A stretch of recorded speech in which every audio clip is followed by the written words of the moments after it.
el internet es malo, pueden ir y volver. ¿Qué quiere decir? Antes lo habíamos puesto al interrogatorio que vayan contestando de manera secuencial, o sea, la pregunta 1, 2, 3, 4, sucesivamente, que no podían retroceder. Pero ahora hemos cambiado, porque en realidad no nos importa el orden ahora, pero si ustedes leen y la pregunta 1 no la saben, y por cuestión de tiempo quieren pasar a la 2, entonces van a la 2, hacen la número 3, y después se acuerdan de la 1, vuelven, o no, o ven todo el cuestionario, y después vuelven a hacer las que no hicieron, lo que harían en un examen convencional. Hacen cada uno las que saben y después vuelven a pensar o a tratar de acordarse y en muchos casos a inventar las que les falta. Bueno, acá van a hacer exactamente lo mismo. Pueden volver a la pregunta 1, 2, 3, 20. Bueno, 20 no, 10. Una vez que hacen eso y entran acá, fíjense que tienen un cuestionario por cada comisión. Es al divino botón que uno de la comisión 1 entre en la comisión 2, porque cada cuestionario está restringido para los participantes de la comisión y por la hora. Entonces no va a ser, o sea, va a ser fácil para cada uno de ustedes porque solamente va a estar activo, mejor dicho, el link del cuestionario de cada comisión, para cada uno.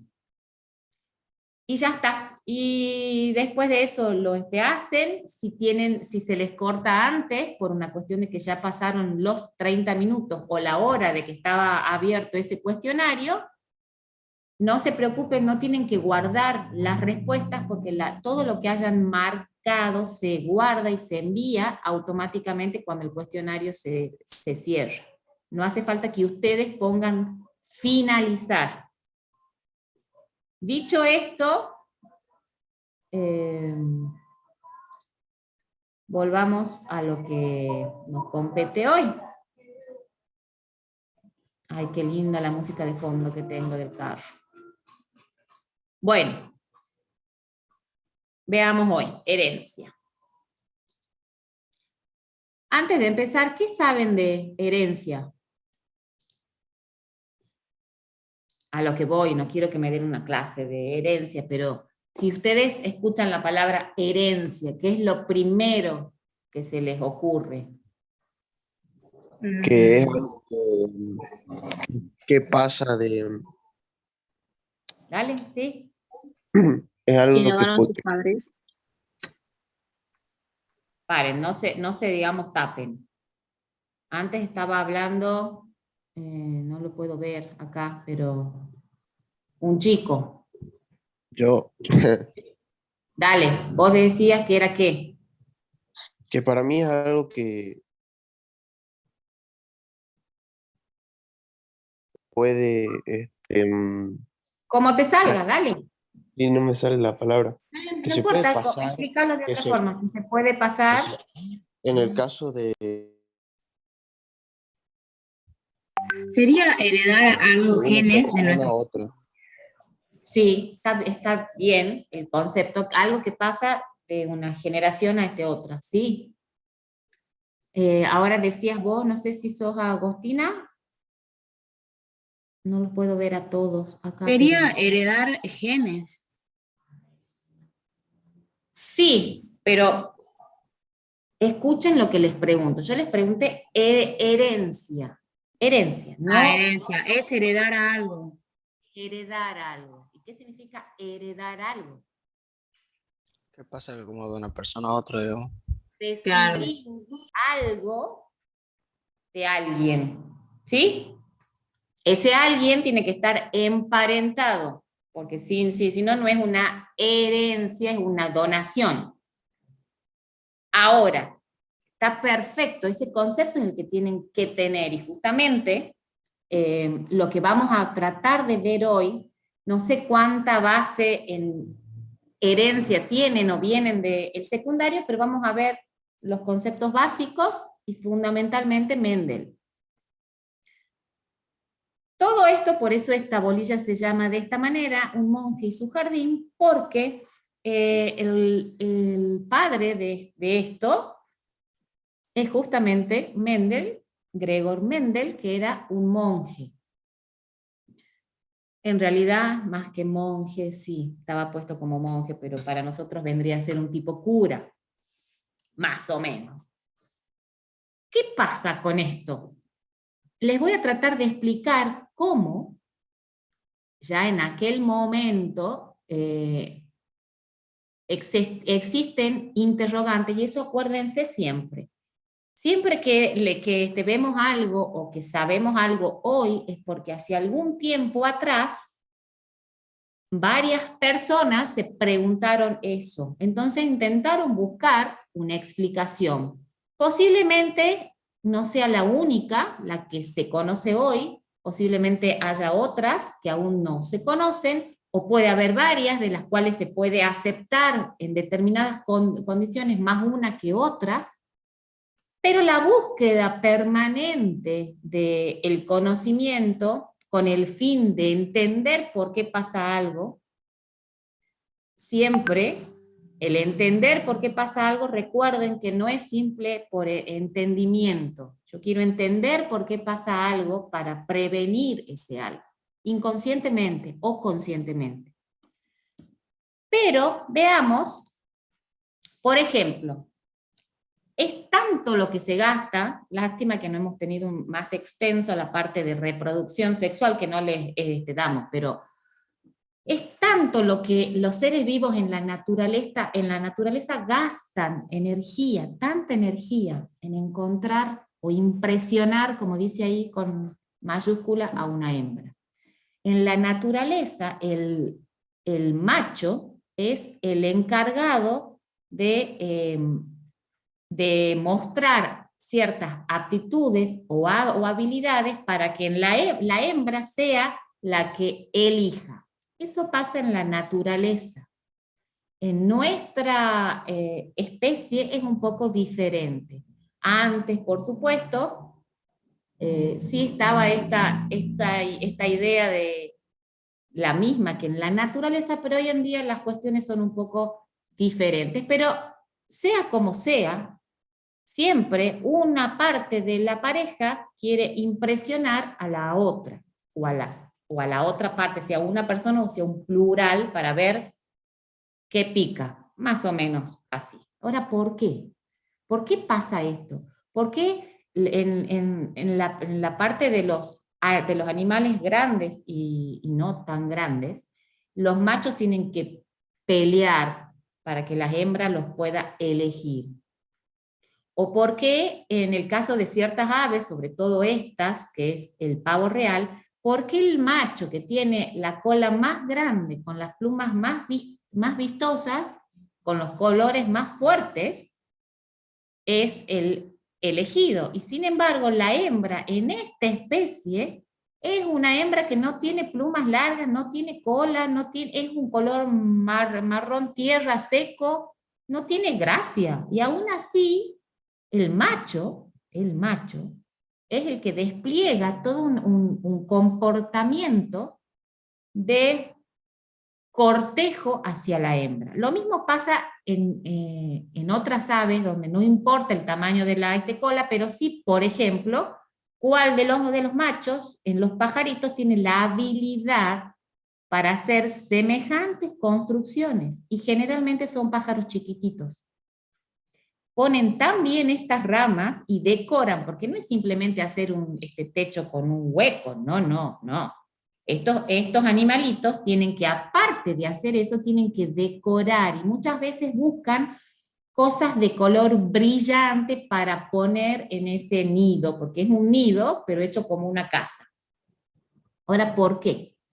¿Por qué es tan importante la selección o la elección de una pareja? Y en esa pareja es importante solo el macho, porque según las normas de la naturaleza, la hembra no importaría tanto, sino que la hembra tiene que elegir un buen macho. El que sea bueno o sea malo va a depender de cada especie, pero nosotros hemos intentado entender ese comportamiento haciendo alusión de que la hembra elige un macho, o el que tenga más fuerza, o el que, en el caso del pavo real, el que tenga una cola más grande, porque puede sobrevivir a pesar de ciertas dificultades en el caso del pavo, porque un animal sano y se ve que es sano por el porte del animal, tiene un buen peso, el color de su pluma es vibrante, tiene una cola enorme, que pueda sobrevivir un animal de ese porte con esas plumas a pesar de los depredadores debe tener algo importante. En sus genes debe haber algo bueno.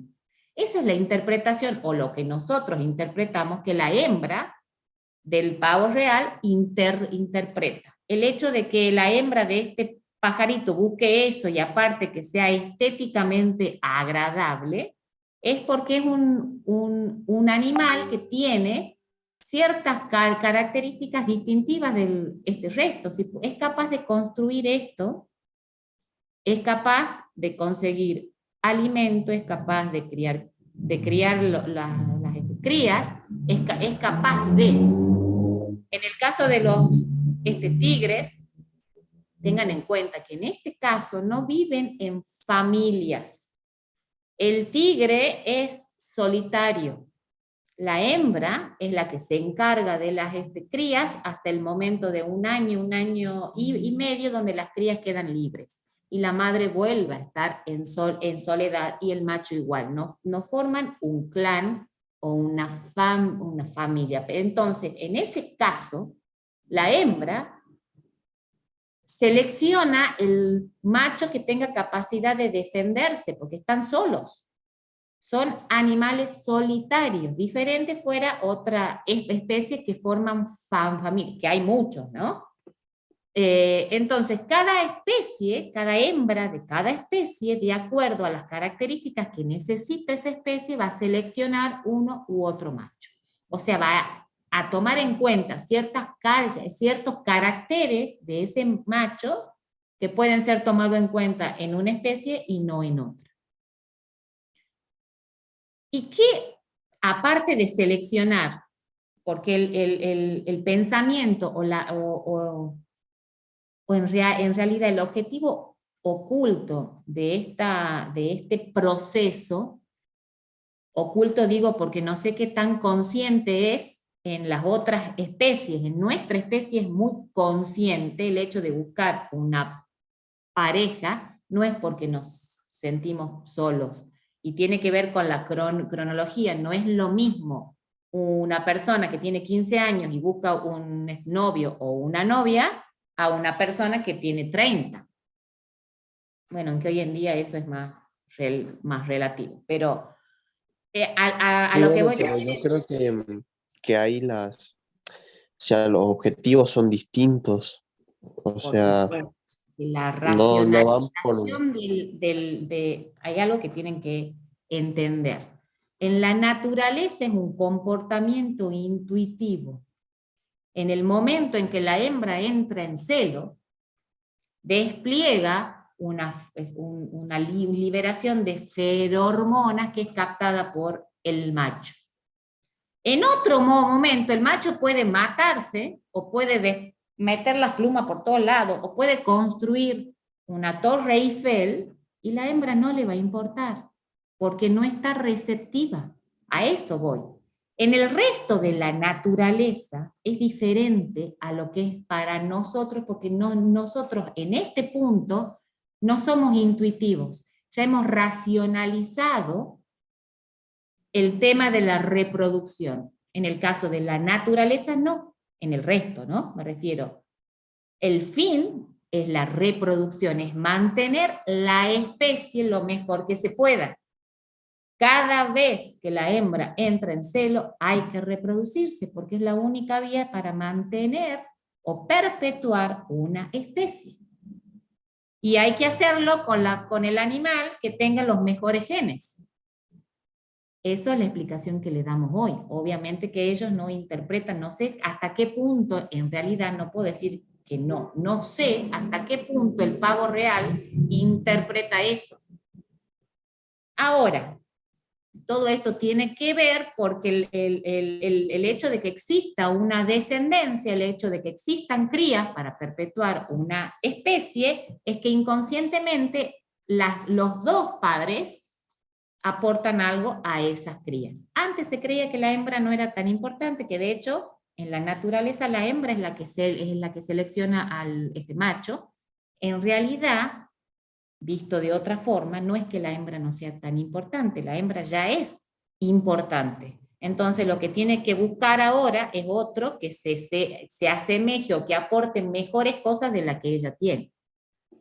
Entonces, surge con el tiempo y en nuestra especie, hasta lo que sabemos, es por qué los padres se parecen a los hijos. ¿Por qué? ¿Por qué pasa eso? ¿Qué hay que con una nueva vida, un nuevo ser, hay algo que yo, papá o mamá, le paso a mis hijos? Durante muchos años, esta pregunta fue recurrente. Y por supuesto, como hay una pregunta, hay una respuesta, una hipótesis o una posible respuesta. Siempre es así. Siempre que se preguntan algo, automáticamente viene la búsqueda de una respuesta, con los conocimientos siempre que uno tiene hasta ese momento.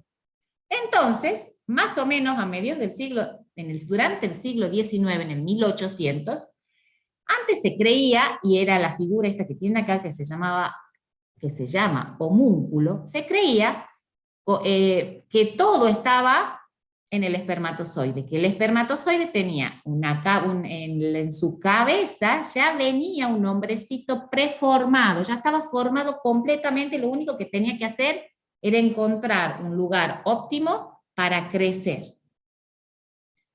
Entonces, ahí entraba el juego, porque claro, no es que salían los bebés de los espermatozoides, no, sino que salían de las mujeres. Entonces, la explicación era que esos espermatozoides encontraban en el útero de la mujer, después lo incorporaron al óvulo, porque en un primer momento no tenían el concepto de ese óvulo, sí del espermatozoide, pero no del óvulo. Entonces después cuando incorporaron ese óvulo, en realidad era el útero, pero el óvulo de la mujer aportaba como una esencia o un toque de vida para que esto se desarrolle, porque el espermatozoide puesto en cualquier lado, no pasaba nada. Esto duró más o menos, no mucho tiempo, debe haber durado 50 años, más o menos, porque a mediados de ese siglo, esta explicación no le cerraba muy bien a un grupo importante de biólogos de esa época. Entonces intentaron explicar el parentesco de padres e hijos con una hipótesis que era de mezcla, o sea que se heredaba como una mezcla, es decir, como si yo tuviese dos latas de pintura de distinto color y pongo un poco y otro poco en un digamos bote y las mezclo no homogéneamente, sino así. Entonces tengo en una parte, suponiendo que sea rojo y blanco, una parte tengo roja, otra parte blanca, y como si fuesen parches. Esto explicaba de alguna manera, no toda, pero de alguna manera, cómo puede ser que un hijo tenga algo de la madre o del padre. Pero no explicaba cómo ese algo podía o continuar de generación en generación, porque esto de la mezcla era muy al azar. Entonces, que se mezcle exactamente de la misma forma con esa parte roja en todos los hijos que vengan, o en los hijos de los hijos, era complicado, era raro. Y sobre todo, lo que no explicaba, y ahí es donde surge la duda fundamental, era por qué algunos rasgos aparecían en ciertos hijos o no aparecían en esos hijos y aparecían posteriormente en los nietos. Entonces, a raíz de esto, es que aparece este monje. Gregor Mendel fue uno de los primeros científicos en explicar de manera cuantitativa, no cualitativa, porque para que entiendan. En ese momento la mayoría de los científicos explicaban cosas viendo, pero no contando. O sea, decían, esto es rosa porque se mezcla el blanco con el rojo, porque yo he visto que se mezclan y he hecho pruebas y se mezclan. No he contado cuánto de blanco le tengo que agregar y cuánto de este rojo, cuántas veces tengo que hacer eso. O sea, la parte matemática o cuantitativa, que es el término que corresponde, no aplicaban. Él fue el primero. Él en su tiempo de reclusión en un convento, era un convento bien grande, que tenía jardines enormes, y había esta planta que crecía como yuyo, que de hecho crece como un yuyo, porque tiene una reproducción rápida. Empezó a tratar de explicar esto, pero tratar de contar, hacer la parte cuantitativa, porque él era, dentro de toda su ciencia, porque era todo, era físico, matemático, biólogo, era fundamentalmente matemático. Entonces, lo que hizo fue utilizar ciertas características visibles que se puedan contar fácilmente de esta planta que tenía a rolete. Esas características visibles de esta planta tenía varias, hay que reconocerlo, no eran una o eran dos. En realidad él toma siete características de estas plantas. Yo les nombro acá nada más que 4, pero hay 7 que él toma. El color de la flor, la altura de la planta, el color de la semilla, la textura de la semilla, son las que vamos a tener en cuenta ahora. Pero lo que les quiero decir que la mayoría asocia a Mendel con esto. Pero en realidad Mendel empieza los estudios de herencia con ratones. Con ratas, en realidad, porque en esa época lo que había eran ratas. No sé si ratones, pero ratas sí. Pero tuvo un gran drama ahí, porque él lo que hizo fue adaptar una zona del convento para ponerlo como criadero de ratas. Y ahí tuvo un despelote con la parte de las altas esferas del convento, porque sí, había muchas enfermedades, había un olor que no se podía soportar, había ratas a rolete, entonces dijeron, no, pará con las ratas porque no. Entonces tuvo que cambiar, porque si no lo fletaban y él estaba tan ansioso de seguir con estos estudios de algo que pueda contabilizar, que dijo, bueno, vamos con la parte más limpia, le metamos con plantitas. Y empezó a observar estas plantas. No es que las eligió así, salió al jardín y dijo, bueno, voy a trabajar con esto. No, empezó a observar qué características había, si eran distintivas unas de otra, y vio que solamente había 2, entonces era muy simple acá, o es blanco o es negro, y solamente tengo 2, no tengo anaranjado, rojo, verde, violeta, no. Entonces era simple, y empezó a analizar la anatomía de esta planta. Todo esto es porque esta planta crece como crece, con la facilidad que crece, porque tiene un cultivo muy fácil, no necesita condiciones particulares, ni hay que regarla todo el tiempo, así que crecía muy fácil, se reproduce, tiene gran número de semillas, o sea que el número de descendientes eran muchos. Tiene lo más importante, los 2 órganos reproductores, masculino y femenino, en la misma planta, en la misma flor, más que en la misma planta, porque hay plantas que tienen los 2 órganos, pero separados en la misma planta. Entonces, acá están juntos en una misma flor, en una misma estructura floral, tanto la parte masculina como la parte femenina. La forma que tiene la flor es, fíjense, que es como un conejito, tiene la parte de acá cerrada y esta paradita así. Esa forma facilita la autofecundación de la planta, o sea, es la forma que tiene esa flor, los pétalos están dispuestos para que no vengan otros insectos a polinizar esa flor, sino para que la misma planta se autopolinice. Y tiene características que se identifican, que es lo que ya les dije, fácilmente. La parte masculina se conoce como estambre. Son estas cositas como estos palitos amarillos, y la parte amarilla es donde está el polen. Y la parte femenina, que es esto, es como un jarrón, así, con esta forma. En esta parte de acá es donde el polen va a entrar, va a fecundar la ovocélula que está acá, y va a dar posteriormente la formación de las semillas, y eso puede o no dar un fruto. Bien. Ahora, Mendel, cuando empieza a trabajar con estas plantas, empieza tomando en cuenta un carácter. Vamos a suponer ahora, no sé exactamente con cuál empezó, porque tomó 7, y hay registros de los 7, pero vamos a suponer que empezó con algo más, lo más obvio, es el color de la flor, que es muy distintivo. Aparte, una es blanca y la otra es púrpura. Entonces, lo que hizo fue separar las flores blancas de las flores púrpuras. Hizo como 2 lotes por separado, y tuvo varias reproducciones. Varias plantitas dieron semillas, porque las dejó que se autofecunden, y esas semillas dieron otras plantitas iguales, hasta eso por varias reproducciones, hasta que vio que tenía siempre las rojas daban rojas y siempre las blancas daban blancas, rojas o púrpuras. En ese caso surge un concepto. Entonces ahí él puso que estas líneas eran líneas puras, porque las blancas siempre van a dar blancas y daban blancas, y las púrpuras siempre daban púrpuras. Entonces eran 2 líneas totalmente puras. ¿Qué hizo con estas 2 líneas puras?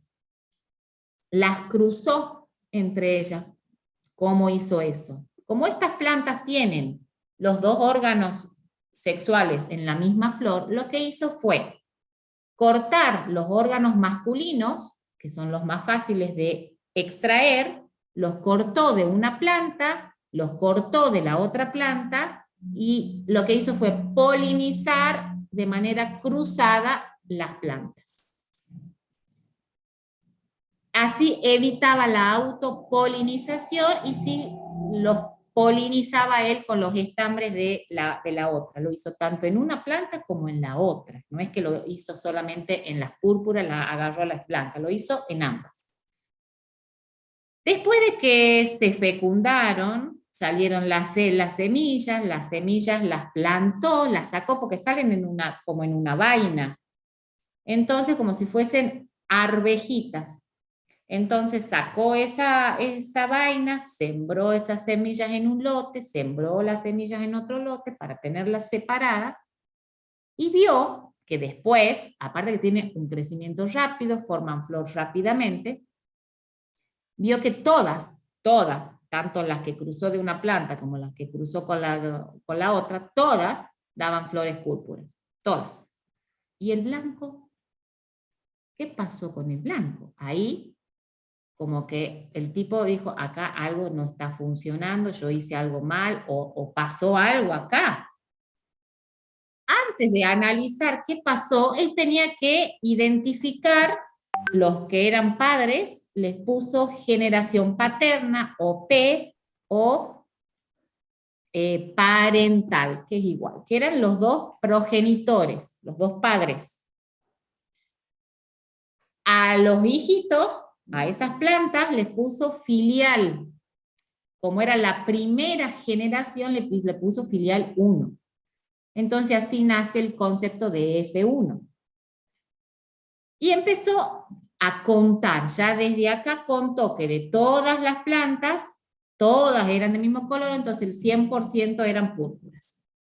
Y empezó a pensar qué había pasado con eso que daba la flor blanca, que hasta ese momento no entendía muy bien qué era. Él sabía que si una planta tenía que necesitar de la otra, es porque esta planta le otorgaba algo a esta otra.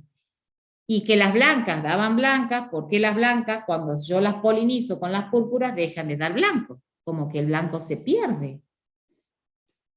Entonces, lo que decide en ese momento, muy inteligentemente, fue decir, bueno, voy a cruzar los hijos. En vez de elegir padres puros, voy a tomar los hijos como padres impuros. No empieza a usar ese término, yo les explico así para que entiendan que esos hijos eran las cruzas de dos padres puros, o de dos líneas puras. Entonces cruza estos hijos, en realidad lo que hace es no cruzarlos entre ellos, sino dejar que se autopolinicen. Era más fácil. Que yo cruce este con este va a ser lo mismo a que yo dejo que este se autopolinice. Entonces, en algunos casos dejó que se autopolinicen y en otros casos los cruzó para ver si había alguna variación. Él después hizo igual, sacó las vainas, sembró la semilla, obtuvo las plántulas, las separó, vio la flor. Y en eso, ¿qué vio? Vio que un gran porcentaje seguían siendo púrpuras, pero así aparecía la flor blanca, de nuevo. Entonces, en realidad, esto blanco no se perdió, era algo que por alguna razón se ocultaba. En ese momento a esta segunda generación le puso filial 2 o F2. Después de contabilizar, vio que un 75% de la progenie seguían manteniendo el mismo color que los padres y un 25% no. Entonces, después de mucha experimentación, por supuesto, yo les cuento de manera muy resumida, esto llevó mucho tiempo, llevó muchas anotaciones, deducciones, volver a plantar, mucho tiempo, estuvo en condiciones de enunciar la primera ley. Esta ley, que se llama Primera Ley de Mendel o Principio de la Segregación significa separación. Dice que en realidad cada individuo o cada ser vivo lleva consigo un par de factores. En ese momento no se conocía el concepto de gen. Entonces decían que los padres daban a sus hijos algo. Y ese algo lo llamaron factores. Hoy sabemos que son los genes. Entonces, cada individuo tiene o recibe un par, o sea, uno de un padre y otro de otro, de ciertos factores. Que estos factores, en el momento en que esta persona o este hijo forme las gametas, estos factores se van a separar independientemente en la formación de los gametos. O sea, no van a ir los dos juntos en un gameto, va a ir uno a un gameto y otro a otro. Esto trata de explicar justamente esto, que los padres ceden esos factores y que esos factores después, en la formación de los gametos, se van a separar de manera libre.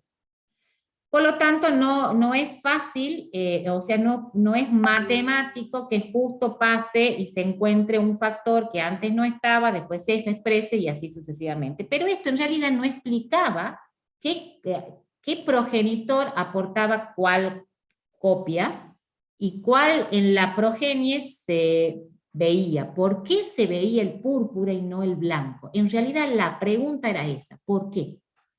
Y ahí surgen dos conceptos, el dominante y el recesivo. El dominante van a ser los factores o genes que se van a expresar siempre que estén presentes en el individuo. Siempre. En cambio, el recesivo, aunque estén presentes en el individuo, solo se van a expresar cuando estén en presencia de otro recesivo.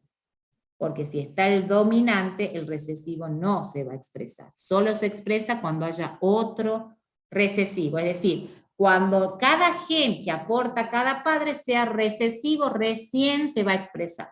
Si un padre tiene un dominante y otro el recesivo, siempre se va a expresar el dominante. Con estos conceptos quedaba hasta más claro el hecho de que aparezcan flores púrpuras y las blancas solo en ciertas circunstancias. Pero ¿cuándo serían esas ciertas circunstancias? Y acá tiene que ver, empezaron a tratar de explicar lo que se ve y lo que no se ve, pero sí lo tiene. Y ahí surgen estos dos conceptos que son de fenotipo y de genotipo. ¿Qué es el fenotipo? El fenotipo de un individuo no es otra cosa que la suma de todos los caracteres que se pueden ver, que se pueden medir, que se pueden detectar. Por ejemplo, el color de piel, la estatura, el peso, el tipo de pelo, el tamaño, la contextura digamos ósea, todo lo que yo puedo observar, medir o detectar de un ser vivo es el fenotipo. ¿Qué es el genotipo? Como la palabra lo indica, es todo el reservorio o el conjunto de genes que tiene ese individuo, se expresen o no. Entonces hay una diferencia. Profe, Sí.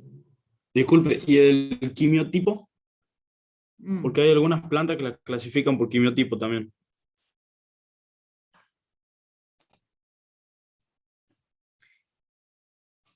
Esos son términos que han ido surgiendo, no es que no exista, pero el quimiotipo, que hace referencia a compuestos químicos, en realidad es difícil, eso no es algo que, o sea, está heredado genéticamente y forma parte del fenotipo, porque si una planta tiene la capacidad de expresar determinados alcaloides, supongamos, y otra planta no, obviamente, que son y eso es característico de esa planta, eso te sirve para diferenciar taxonómicamente esta planta, pero en realidad estás usando una característica fenotípica.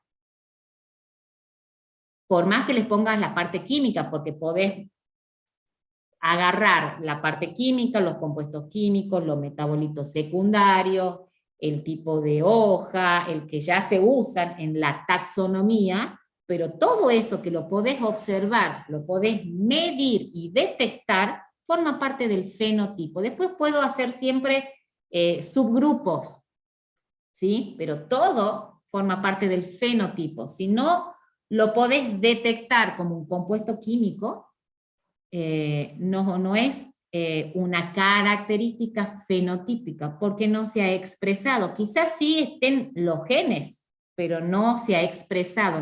No existe la síntesis o la expresión génica que te lleve a la formación de ese compuesto.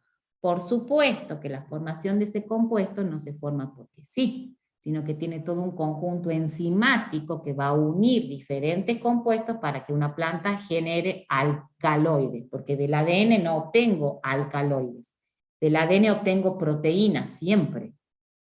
Entonces, esa expresión génica no es otra cosa más que el fenotipo, que se le pueden dar muchísimos nombres dependiendo qué tenga en cuenta yo, sí. En la botánica la clasificación taxonómica es enorme, y cada vez hay grupos de plantas que tienen tanta cantidad de metabolitos que hasta es imposible, porque tienen cambios muy chiquitos, pero ese cambio muy chiquito en la estructura química hace que tengan otra función, entonces tan amplio que tuvieron que agrupar, como el estudio de las proteínas, supongamos, se llama proteómica, pero el estudio de las proteínas forma parte del estudio de la ciencia que es la biología celular. Está la proteómica, la metabolómica, que es el estudio del metabolismo, o sea, es tan amplio esto que es indefectible que se hagan subdivisiones. Todo esto te digo que está bien lo que vos decís, pero en realidad lo que están tomando en cuenta es el fenotipo. ¿Está? Sí, sí. Buenísimo.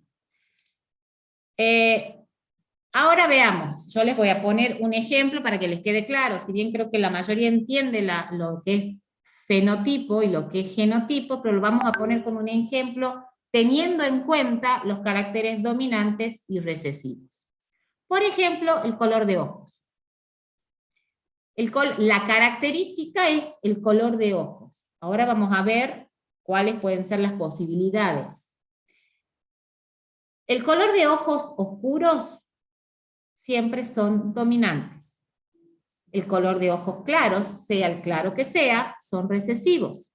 Entonces, teniendo en cuenta esto, y miren lo que le sale, esta cosa hermosa, divina, de bonita, esta carita con estos ojitos sale cuando el progenitor que tiene los ojos oscuros en la cruza o no tiene la información del recesivo, o el recesivo no le tocó a este bebé.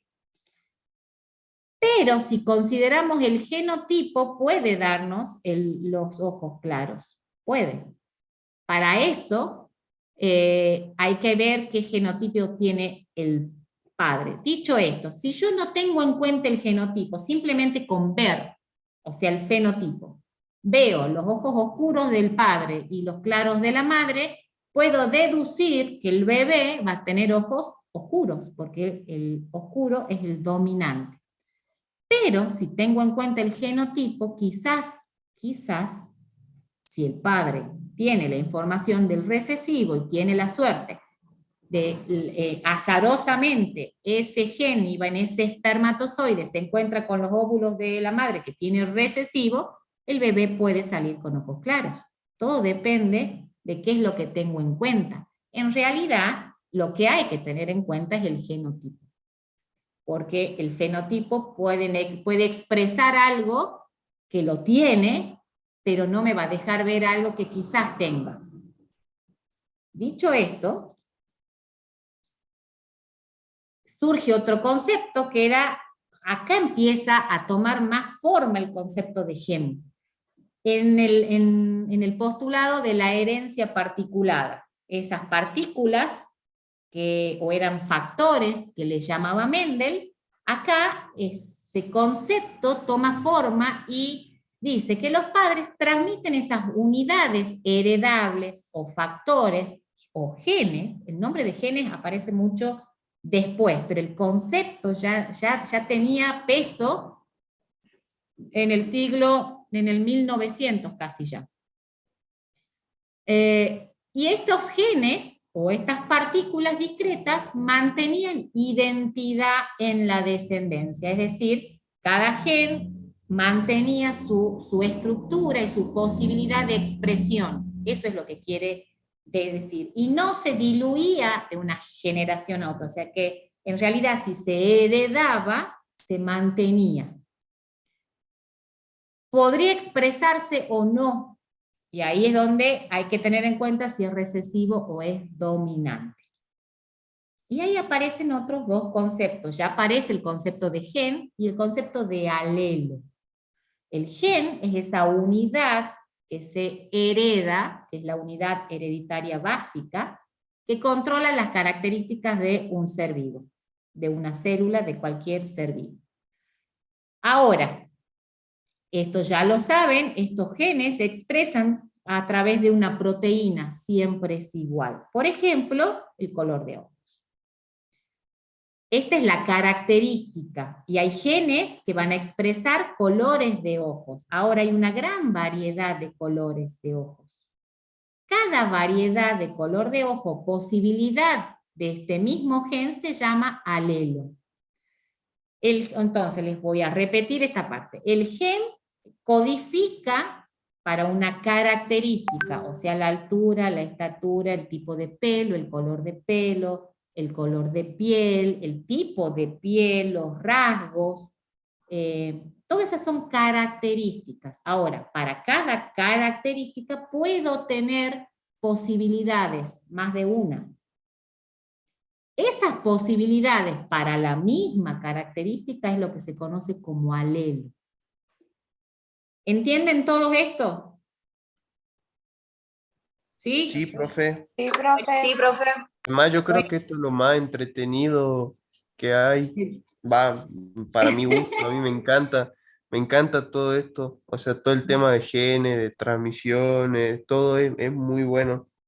Me alegro, me alegro. A mí también es una de las clases que más me gusta. Bueno, sigamos. Entonces, veamos ahora, acuérdense de la estructura del cromosoma. Esto es un cromosoma y este es otro cromosoma. Este es de un padre y este es de otro. ¿Por qué no acá no están representadas con la copia, ¿no? O sea que acá es como que yo fortuitamente hago que esa molécula de ADN no se duplique ni nada, sino que se condense, y es lo que trato de representar de manera condensada. Esta es una molécula de ADN y esta es otra molécula de ADN que no es la misma, no es la copia. Ahora, estos cromosomas, que viene uno del padre y uno de la madre, que contienen genes para las mismas características, tengan en cuenta lo que les digo, no son genes distintos, o sea, no es que un cromosoma tiene genes para el color de pelo y el otro cromosoma tiene genes para la estatura, no, los dos tienen genes que codifican para las mismas características. Esos cromosomas que vienen de padres distintos, uno de cada uno, son los que se conocen como cromosomas homólogos. Homólogos, porque codifican para las mismas características. En nuestro caso, nosotros si bien tenemos 46 cromosomas, se dividen de a pares, porque tengo 23 que vienen de un padre y 23 que vienen del otro, que se unen de a pares, ahí están los homólogos. Tengo una información en un cromosoma 1 de mi papá y yo tengo un cromosoma 1 de mi mamá. Los dos son uno, los dos codifican para lo mismo. Tendrán información distinta, pero codifican para lo mismo, para las mismas proteínas. Y así los 23 pares, incluido el par sexual. Entonces, dentro de esos cromosomas, los genes ocupan un determinado lugar. El lugar que ocupa un gen en un cromosoma se conoce como locus, o locus. Este locus no es otra cosa que en este gen, en este cromosoma, el gen para el color de pelo, supongamos, siempre va a estar aquí, y en este siempre va a estar aquí. Y esto es importantísimo, que cada gen mantenga su ubicación en el cromosoma. Y es importantísimo, si bien no lo pueden relacionar porque no lo hemos visto muy ampliamente, pero es importante en la formación de las gametas. Acuérdense que yo les expliqué muy rápido, es cierto, la meiosis, que se da solamente en células sexuales. En esa meiosis, lo característico que tiene, más allá de que tengo más células, tengo la mitad de la información, la tengo diferente. ¿Qué quiere decir? Es distinta. Ya tengo un material génico distinto porque se mezcló. El proceso de mezclado, ese que les he comentado, que se llama crossing over o intercambio génico, lo que ocurre es que entre dos cromosomas homólogos de esa célula que está empezando a dividirse, entre estas dos supongamos, se van a intercambiar genes. Para poderse intercambiar genes, la enzima que corta el ADN y lo da vuelta, ese gen, esa secuencia de nucleótidos, la corta y la intercambia con el otro homólogo. Con estos dos van a intercambiar, supongamos, este gen. Por lo tanto, este tiene que pasar para acá y este tiene que pasar para acá. Para que esto ocurra, no solamente estos dos homólogos tienen que tener una ubicación y una unión casi perfecta, gen con gen, o sea, locus con locus, porque cuando venga la enzima y corte, puede cortar más de un gen, o sea, el gen que corresponde y un pedacito al de otro, porque es una secuencia de genes. O puede cortar menos de lo que el gen es en realidad. Entonces, para eso es que tiene que existir un locus perfecto de gen con gen en cada cromosoma. A su vez, yo puedo tener diferentes alelos o posibilidades de ese gen. Puedo tener una sola o puedo tener varias para el mismo gen. Eso, que son los alelos o las posibilidades para la misma característica, van a estar, por supuesto, si tengo dos informaciones para una característica en mi cromosoma, van a estar en locus diferentes, porque son genes distintos. Para lo mismo, codifican para lo mismo, pero son genes distintos. En general son alelos porque se toma el gen como la unidad que expresa o codifica una característica. Bien, dicho esto, salen otros dos conceptos. ¿Qué pasa cuando los alelos son iguales y qué pasa cuando los alelos son distintos?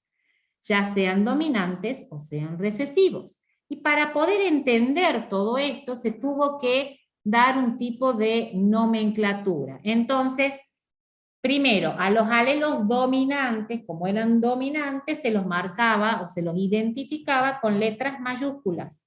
Y los recesivos con la misma letra, pero minúscula. ¿Por qué la Profe, misma letra? Sí. y de ahí es cuando, o sea, va, por lo menos yo trabajaba con las cruzas de cada uno y salían los famosos híbridos. No.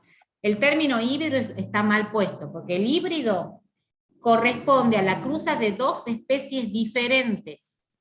Eso es un híbrido. Yo lo que... Cuando se cruza una mula mejor dicho, cuando se cruza un asno con un caballo da una mula. Esa mula es un híbrido, porque es la cruza de dos especies que no deberían haberse cruzado, pero hubo una falla en las barreras. Entonces esa falla da una progenie, pero da la característica que son estériles. O sea, de alguna Claro. manera la naturaleza trata de salvar el error. Claro, yo lo que planteaba era que, por ejemplo, tengo un, un, un ser vivo dominante Sí. y otro recesivo, hacemos la cruza y me sale un heterocigoto que sería un gen de cada uno. Y Eso después, está perfecto, sí. y después hacíamos la cruza de dos heterocigotos, eso es a lo que yo me Eso no refería. es híbrido. Sí, pero eso no es híbrido. Que ¿Cómo se vos hagas llamaba? es que la cruza de dos heterocigotas, vos sos un híbrido. No. Vos podés ser la cruza perfectamente de dos heteros. Tu papá y tu mamá tienen ambos, para el mismo gen, un dominante y un recesivo. O sea, ese es otro, el término híbrido está mal puesto, y que vos hagas cruzas de heteros entre ellos, o de un hetero y de un homo, o de dos homos, no te da otro concepto. No hay un concepto que me englobe eso, porque está mal, porque puede ser para cualquier característica. Todos ustedes son una suma y un pool tan grande de genes que para una característica pueden ser hetero, pero para otra pueden ser homo. O sea, sacate de la cabeza esa idea que yo cruzo dos heteros, vos cruzás dos heteros para una característica, o a lo sumo dos. No tenés en cuenta todo el individuo, porque es imposible. Entonces, sacate esa idea, porque está mal. Vamos por partes para el resto. Cuando yo tengo las dos posibilidades de ese gen son iguales, o sea, son recesivos o son dominantes, no iguales supongamos, si estamos viendo el color de ojos, no estoy viendo que los dos tienen exactamente el mismo color de verde, no. Estoy viendo si los dos tienen ojos oscuros, que van a ser dominantes, lo oscuro que sea, o si los dos tienen ojos claros. A eso se refiere con alelos iguales, dominantes o recesivos. O si tengo alelos distintos. Si tengo alelos iguales, va a llevar un prefijo que significa igual, que es homo. Y cigota, que es el embrión o la cruza de esos dos. Entonces, Si yo tengo un papá y una mamá que los dos tienen los ojos oscuros, yo soy homocigota para el color de ojos. Siempre tienen que identificar la característica. O si mi papá y mi mamá tienen ojos claros, yo soy homocigota recesivo para el color de ojos. Ahora, en mi caso, mi papá tiene ojos oscuros y mi mamá tiene ojos claros. Y yo tengo café con leche. Entonces, aún así sigo siendo heterocigota para el color de ojos. ¿Por qué? Porque mi papá, uno de los padres es el dominante y el otro padre aporta el recesivo. ¿Cómo van a identificar eso? Muy simple, una A mayúscula y una A minúscula, un dominante y un recesivo. Dos dominantes o dos recesivos. Entendido esto, es que pueden elegir, por ejemplo, más de un carácter. Entonces, ¿qué es lo que hizo Mendel después para tratar de definir la segunda ley? En vez de un carácter toma dos. En este caso, elige no solamente el color de la semilla, sino la textura, si era lisa o rugosa. Esta característica de lisa y amarilla es una característica dominante. Entonces, para que se exprese, obtuvo líneas puras, ¿no? Quiere decir que los dos progenitores eran con características dominantes. Entonces, profe, ¿y si los dos tienen ojos oscuros? Y nada, son homocigotas dominantes. Y tiene la característica recesiva, que es esta, que es la que ustedes están viendo ahí. Cuando estas plantas, en la adultez, tienen los gametos, o sea, el grano de este polen, y como la ovocélula no la pueden sacar, sí pueden sacar digamos, polen. Pero en realidad son ambos, ¿no? Tanto masculino como femenino. Esto, si yo lo tengo que separar en gametos, en posibilidades de genes que van para un gameto o que van para el otro, como los dos cromosomas, tanto el padre como el de la madre, tienen el dominante, en el gameto, cuando se reduzca la mitad de esto, voy a tener los dos dominantes, uno solo de los dos, por supuesto. Acá va a pasar exactamente lo mismo, pero la característica recesiva. Si yo cruzo esto con esto, voy a obtener esto. R mayúscula, R minúscula, va a dar esta parte, se va a expresar el dominante.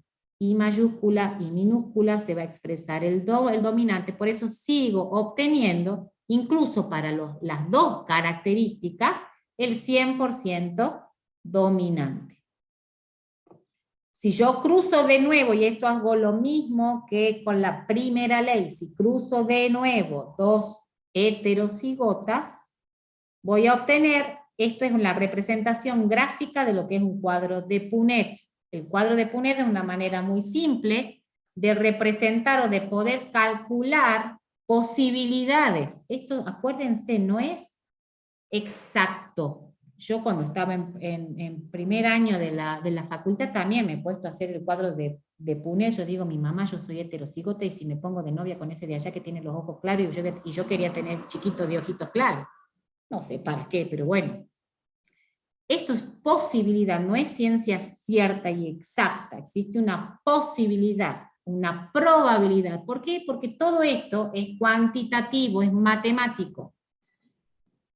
Por lo tanto, Profe, lo qué que gana de sentarse a hacer eso. Se ve bastante. Qué gana de sentarse a hacer eso. pero que es muy simple, porque ustedes hacen un cuadro como un cuadro con varias líneas, digamos, y ponen en un lado una posibilidad que es la de ustedes y la otra la de el otro, y los separan en gametos. O sea, en realidad cuando uno está acostumbrado, digamos, es muy fácil. Simplemente cruzan los cuadros y ya sale, digamos. Pero para que entiendan, ustedes tienen esto que es un progenitor y tengo otro. Si yo tengo que separar en posibilidades la información génica que está acá, que cada posibilidad puede ir en un polen, traducido a nuestra especie, cada uno puede ir en un espermatozoide o en un óvulo, en un lado van a poner la de un padre y en el otro la del otro padre. Entonces lo que van a hacer es, ¿qué posibilidad hay de que, de que se combine esto?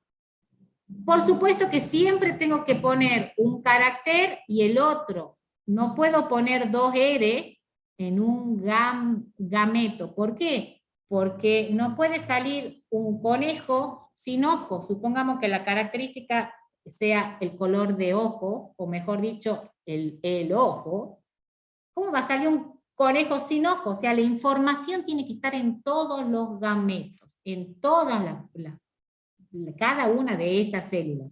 Ahora, cómo combine esas posibilidades es otra cosa. ¿Qué quiero decir? Que tengo que tener una letra R, no importa ahora si es mayúscula o minúscula, y una letra I en el mismo gameto, si no estoy heredando a mi progenie información incompleta, porque le falta algo. Ahora, ¿qué van a poner? La posibilidad son dos, R mayúscula o R minúscula, I mayúscula o I minúscula. ¿Cómo combinen eso? Es fácil. La R mayúscula, tengan en cuenta solo una, puede unirse con una I mayúscula o con una I minúscula, entonces la ponen. Ahora la R minúscula también puede ir con una I mayúscula o con una I minúscula, y la ponen. Es fácil. Del otro lado, como es igual, y de ahí cruzan. R y mayúscula ambas, voy a tener RR y I. Esta con esta voy a tener R mayúscula y minúscula que tiene uno y mayúscula que tiene otro. Y lo van cruzando. Después de que hagan las cruzas, analizan cuál es el fenotipo. El genotipo ya lo tienen puesto, ¿sí? Analizan el fenotipo, qué ven, qué se expresa, si es dominante, si es recesivo. Y cuando yo expreso dos heterocigotas, lo que voy a tener siempre es una proporción 9-3-3-1, siempre. Las características que se ajusten a las leyes de Mendel, no todo es así. Dicho esto, y ya estamos pasados de tiempo, pero dicho esto, voy a pasar, no se preocupen porque lo que no les termine de dar acá, les voy a dar después porque yo sigo con ustedes. Sale la segunda ley, que no es otra cosa que dice que cada par de alelos se separa o se segrega de manera independiente de los otros pares de alelos durante la formación de gametos. ¿Qué quiere decir? Si yo considero el par de alelos para el color de ojos, y uno está en un cromosoma y otro está en otro, se van a separar, obviamente, del cromosoma de otro par de alelos, que sea la forma del ojo, de manera independiente, siempre y cuando no estén en el mismo cromosoma. Si están en el mismo cromosoma, se separan igual, porque van en el mismo cromosoma. Pero si están en cromosomas diferentes, cada alelo se segrega o se separa diferente del otro. Bien. Hay excepciones a esta ley, que son la dominancia incompleta, la codominancia y los alelos múltiples, para nombrar, hay otras más, ¿no? ¿Qué es la dominancia incompleta? La dominancia incompleta es cuando un carácter que es dominante, como en este caso el rojo, no se expresa totalmente, y se expresa parcialmente. Entonces no domina totalmente, sino incompleto. El resultado de este ejemplo es muy fácil. Una flor roja con una blanca da una rosa, que es cierto. Esta flor rosa, que es un heterocigoto, debería, siguiendo las leyes de Mendel, expresar el color rojo. Si fecundo de nuevo, o se autofecunda esta flor con otro heterocigota, lo que obtengo es una flor roja, dos rosas y una blanca. Siempre que estén en el genotipo como heterocigota, va a expresarse incompletamente. Siempre que esté dominante o recesivo como homocigota, van a expresarse como son en realidad. Esto es es algo que se escapa a las leyes de Mendel. El otro ejemplo es la codominancia, que no es lo mismo. Dominancia incompleta es cuando uno no domina totalmente al otro, pero el otro es recesivo, igual. En la codominancia existe más de un dominante, que cuando se encuentren van a dominar ambos. Uno no solapa al otro, sino que dominan ambos. Y un ejemplo típico de esto son los grupos sanguíneos o el sistema ABO o AB0, que muchos dicen también, que es en la sangre. Hay tres tipos, hay un gen, que es el gen I, y tres posibilidades, o tres alelos. Dos son dominantes, el A y el B, uno es recesivo, que es el I. Cuando estos se mezclan, en la formación de los gametos y después se van a mezclar fortuitamente en la fecundación, hay varias posibilidades. El grupo A es A porque expresa y es dominante, va a expresar una proteína en la superficie de ese glóbulo rojo, que es una proteína característica, acá para que ustedes entiendan, se la representa con una pelotita. Esta va a formar el antígeno, que es la proteína misma, va a formar anticuerpos, que son, esta sangre tiene los anti-B, que genera anticuerpos para cualquier otra cosa que no sea el A. Por eso, nuestra sangre, la que circula por cada uno de ustedes, no tiene ningún problema porque no genera anticuerpos contra ella misma, salvo que tenga una enfermedad autoinmune, que es otra cosa. Resulta que hay otro, que es el B, que también es dominante, expresa otra proteína en la superficie, y acá está representada con conos. El grupo sanguíneo A es solamente que tiene el alelo dominante AA, porque siempre van a tener uno del padre y uno de la madre, entonces siempre va a ser AA. Si sos B, vas a tener BB, si es dominante homocigota. Si tienen uno y uno, se mezclan, porque acá es donde existe la codominancia. Se va a expresar la proteína A como se va a expresar la proteína B, y el organismo no va a generar ningún anticuerpo.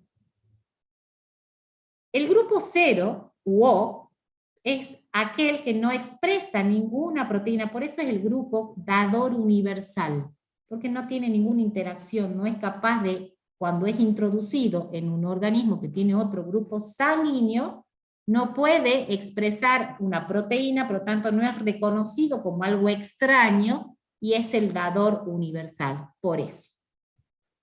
Ahora, estos se pueden combinar de diferente forma, dando los diferentes grupos, o el A, o el B, o el AB, o el grupo 0. Pueden ser AA, los dos, si son homocigotas. Si son heteros, mi mamá es A y mi papá es 0, yo voy a ser A0. Si bien fenotípicamente soy A, pero genotípicamente soy A0. Otro ejemplo de codominancia es lo que ustedes ven acá. Los gatos que tienen los tres colores, este naranja, el negro y el blanco, siempre son hembras. Siempre que vean un gato tricolor como este, así, son hembras. Y tiene una explicación. El color de este pelo, el color naranja y el color negro, se ubican en el cromosoma X. Y son dominantes los dos. ¿Qué quiere decir? Que uno va a estar en un cromosoma y otro va a estar en otro, por supuesto. Para que se expresen los dos colores, e incluso el blanco, tienen que estar en el cromosoma X, por lo tanto tiene que ser hembra. XX. En el caso del macho, no. El que tenga el cromosoma con color naranja va a ser naranja, y el que tenga negro va a ser negro. Pero no puede tener los dos, porque solamente está en el cromosoma X. Y una hembra es XX y un macho es XY. Alelos múltiples, que es la otra posibilidad que se escapa a las leyes de Mendel. Los alelos múltiples son características que no están determinadas tan simplemente con un juego de dominantes o recesivos. Entonces necesito la interacción de varios alelos. Una de esas características es el peso y la altura. Ninguno tiene exactamente el mismo peso o exactamente la misma altura que alguno de los dos padres, sea dominante o recesivo. Acá no existe eso. Entonces hay una interacción entre varios genes para resultar en la estatura o en la, digamos, talla o incluso el peso. Y en los animales, el patrón de pelo, en varios, también se da por un juego de alelos múltiples. Por una cuestión de tiempo que ya estoy repasada, la parte de repasar la vemos el lunes. No, el lunes no, el martes o el miércoles. Bueno, el día 2. Miércoles. Bueno, ustedes ya me entienden. Ese día vamos a hacer esto y vamos a ver organismo animal, que no voy a demorarme mucho porque es todo un repaso de conocimiento básico que espero que lo tengan. Riñón, estómago, intestino, pulmón, todo eso es básico.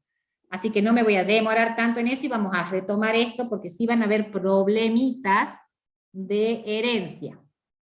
Bueno, los dejo en libertad. Para matemática creo que tienen. Vayan a hacer Chao, felices. profe. Chao, profe. Hasta el Chao, miércoles. vemos. Que pasen lindo el carnaval. Chao, profe. Igualmente. Chao.